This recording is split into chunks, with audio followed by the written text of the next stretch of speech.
அப்புறம் இன்னொருத்தர் இருக்காரு, அவருக்காகவும் நான் சில விஷயங்கள் கேட்கணும்.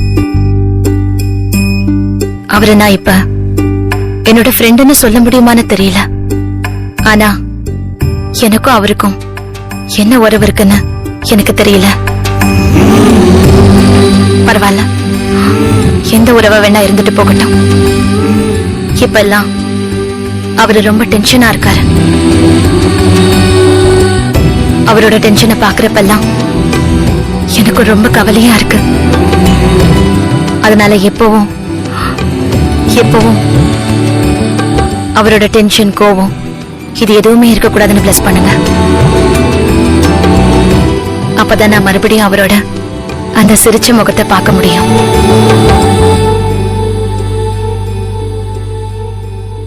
உன்னோட விஷ் நிச்சயமா நிறைவேறும்.